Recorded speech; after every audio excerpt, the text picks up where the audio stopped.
Começando o vídeo de hoje, já vai deixando aqui embaixo seu joinha, se curtiu o vídeo depois de assistir, compartilha, comenta aqui embaixo o que você achou e agora sim, bora começar.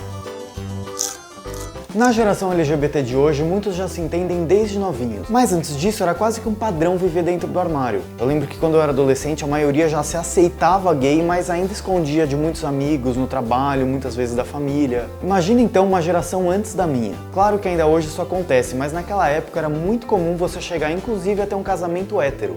E é com eles que a gente vai falar hoje aqui no Põe na Roda. Oi, meu nome é Felipe Nonato. Meu nome é Davi Ramos, tenho 53 anos. Meu nome é Márcio Orlandi, tenho 47 anos de idade. Sou gay assumido há 12 anos. Fui casado com uma mulher durante 18 anos e sou casado há 11 anos com um homem. Lindo, fiz passagem. Eu percebi que eu gosto de homens desde que eu nasci. Eu acho que a partir dos 14 anos, mas com 12 anos eu já tinha feito coisa. Eu disse que não ia falar isso, não falei. Acho que a vida inteira a gente sabe pelo menos que tem atração, né? Eu acho que por falta de literatura, da mídia, porque antigamente o que você achava que o gay, que na verdade não existia a palavra gay, pelo menos no Brasil... Existia uma pressão familiar muito grande. Minha família é muito tradicional. E nunca procurei, nunca fiz nada com isso. Eu simplesmente vivia com aquilo escondido em mim. E eu não consegui lidar com isso, não convivi com pessoas que eram gays. Então eu não sentia gay. Eu sentia o desejo, mas pra mim aquilo estava errado, era proibido. E tomei a decisão de viver uma vida hétero, embora soubesse que tinha atração por homem. Eu me casei com mulher aos 22 anos. Eu me casei com a minha primeira esposa em 2001, então ao todo a gente ficou 4 anos namorando e 11 anos casados. Você acaba sendo bissexual, porque é uma pressão da sociedade. E não sei, me apaixonei realmente pela minha mulher. Eu gostei dela, eu gosto de pessoas. Tive que até operar para não ter mais filho, porque senão eu teria um monte de filho, né? E ok, eu falei, ótimo, arrumei uma mulher, eu não vou mais ter desejo por homem. Isso é um grande erro, né? Quer dizer, ou acerto, porque para mim foi muito bom porque eu tive meus filhos. Eu amava de verdade, tinha muito desejo por ela, gostava muito dela. Eu entendia de mim que talvez eu fosse bissexual, mas que eu estava casando com uma mulher para ser fiel pro resto da vida, ia ficar com ela, e que isso significava que eu nunca ia ficar nem com nenhuma outra mulher e nem com nenhum homem. Eu tinha feito uma promessa pra mim, que eu morria, mas eu não me separava. Eu morria, mas não assumia a minha sexualidade. Só lá, final de 2012, que eu tirei um tempo para pensar na minha vida, pensar no que eu queria. Eu ouvi uma música do Pet Shop Boys, que aparece um monte de homens.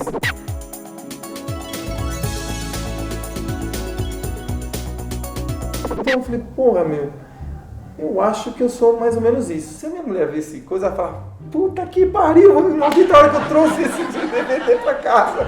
Minha ex-mulher só soube depois que eu me separei. E depois que caiu a ficha de que realmente meu casamento tinha acabado, é que eu fui experimentar aquilo que eu nunca tinha experimentado antes e fui ver o que era matar a outra vontade, né? E daí eu tive uma conversa com ela. Eu cheguei um dia e falei assim, vamos ser sinceros, ninguém mais ama ninguém aqui. A gente tem um relacionamento de amizade muito grande, a gente tem os filhos, a gente não tem mais um amor. Na realidade, ela já sentia isso há muito tempo, mas saber claramente foi uns 3 anos depois da separação. Então eu prefiro separar agora, que a gente tá numa boa, do que esperar começar a ter agressão verbal, tudo. Depois que a gente se separou, depois de anos separados, já na verdade quase 2 anos e meio separados, ela acabou descobrindo por uma situação horrível. Eu tava namorando, já era até meu 3º namorado, e a gente tava numa balada, a gente tava na Lions, na noite de Réveillon. Uma pessoa conhecida dela me viu, me reconheceu, me filmou e mandou esse vídeo pra ela. Então foi assim que ela descobriu.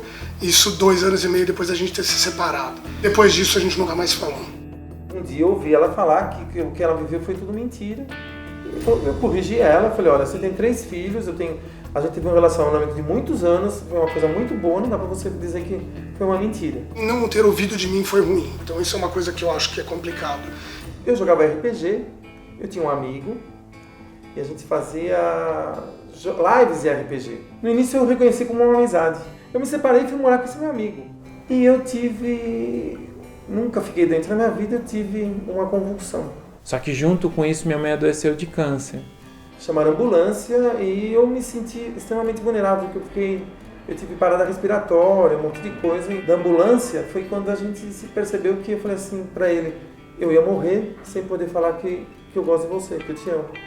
Eu contei para ele, né, e ele também falou a mesma coisa, que ele ficou com medo de me perder naquele momento. E aí chegou no momento que eu falei, a hora é agora. E aí eu decidi me separar.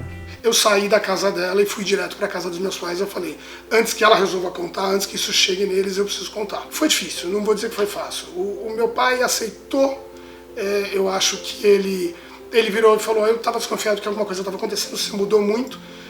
Nada muda, esse é meu filho. Mas a verdade é que mudou bem ou mal, eles ainda não sabem como lidar com isso. A minha tia, que é a minha rocha na minha vida, sentou do meu lado, me abraçou chorando e falou, eu te amo de qualquer jeito. Eu tive uma filha, né, o meu sonho sempre foi ser pai, né? A melhor coisa que aconteceu na minha vida, sou apaixonado por ela. Você assumir como um adolescente, pai, mãe, eu sou gay, é ruim, mas ok, você é um adolescente. Agora pense assim, eu sou um adulto com 3 filhos e chegar para meus filhos, olha filhos, o seu pai é gay. E aí eu decidi não contar. Eu casei com um rapaz, a gente foi morar junto, só que ele tinha um quarto dele, então a gente dormia em quarto separado e era amigo do papai. Eu terminei com ele e eu comecei a namorar um outro rapaz. Esse outro rapaz era mais afeminado. E aí nisso a minha ex-mulher já sabia que eu era gay. Aí um dia ela chegou e falou, mãe, acho que o amigo do papai é gay. Aí minha ex-mulher me ligou, falou, Fê, tá na hora, porque ela já sabe que o fulano é gay. E contar pro filho que aquele seu tio, aquele seu grande amigo, é seu marido. A gente marcou um dia, fui buscar ela na escola, falei, filha, hoje nós vamos conversar com você na casa da sua mãe. Ela, não fiz nada, pai, eu não fiz nada. Aí eu falei, não é sobre você, filha, é sobre mim. Eu cheguei pro claro que eu vou contar pro Kim, porque eu nunca consigo pegar meus 3 filhos juntos, porque cada um mora num lugar, era difícil pegar os 3 juntos. Aí o Clark falou assim, não, deixa eu conto. Aí a gente foi, minha ex-mulher é maravilhosa, e aí ela foi meus 2 braços nesse dia, porque pra mim foi muito difícil ter que falar isso. E aí o Clark saiu com meu filho mais velho, ele contou, meu filho veio, me abraçou, falou uma frase que eu acho muito legal, que ele falou assim, eu não podia querer coisa melhor, porque o meu pai tá com uma das pessoas que eu mais amo, tá com ele. Né? Então, quer dizer, o que eu posso achar triste se 2 pessoas que eu amo estão juntas? Ela me pegou no rosto e falou, pai, não importa se você namora homens ou mulheres, eu amo você. Quando eu contei pros meus filhos que eu tava casando, os meus filhos fizeram uma festa, foi uma coisa assim, pá! Aí saiu assim 500 toneladas das minhas costas, né? Eles acharam o máximo. A minha filha estava namorando um rapaz, ela no mesmo dia contou pra ele, contou pra sogra, pro seu, como se fosse assim, meu pai tá grávido.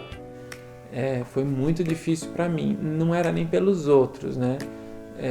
Era pra mim mesmo.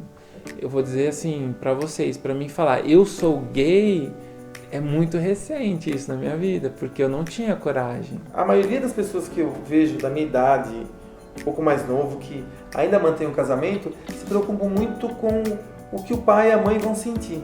Vive pela sociedade. Nas gerações passadas isso com certeza era mais comum, né?